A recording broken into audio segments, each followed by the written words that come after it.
En 1881, la France colonise la Tunisie, le territoire tunisien est un bellicat, il est quasi indépendant bien que contrôlé en partie par l'Empire ottoman.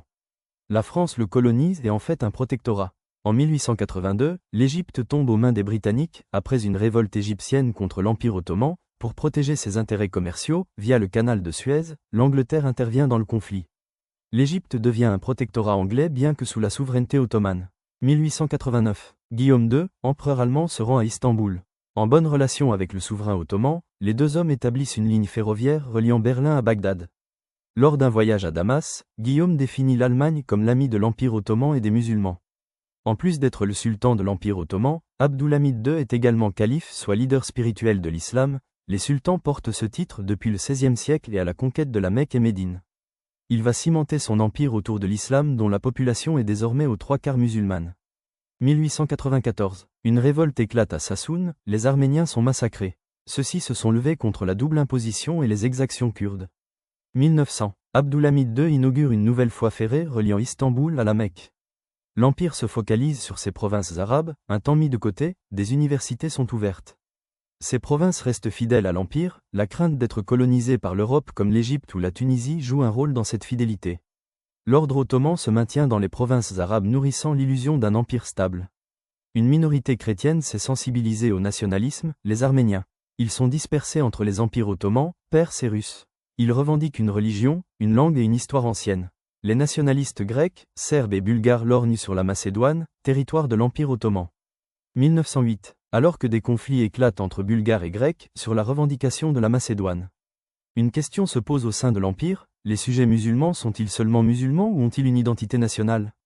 À Salonique, des officiers ottomans turcs sont à l'origine d'une mutinerie.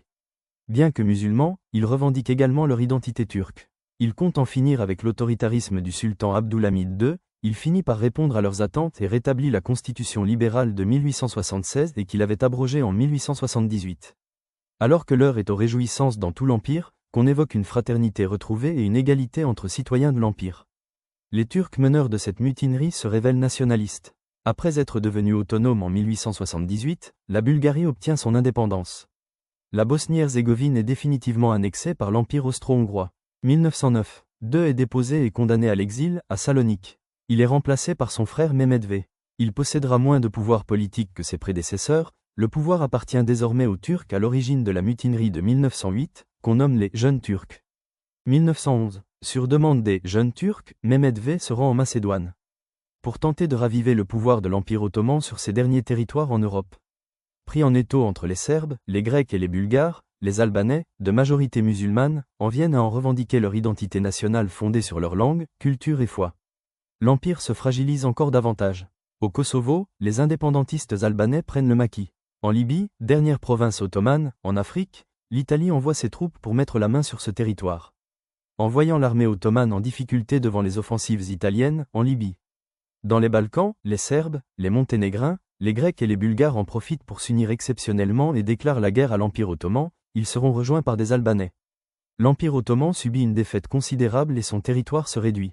Les ambitions de la Bulgarie s'opposent à celles de la Grèce et de la Serbie et toutes combattent celles de l'Albanie. Alliés hier, ennemis aujourd'hui. Durant ces guerres, plus de 400 000 personnes sont déplacées. 1913, 2 traités de paix successifs sont signés. L'Albanie obtient son indépendance et les territoires des Balkans sont redessinés. Le Kosovo, foyer de la révolte albanaise, est annexé à la Serbie.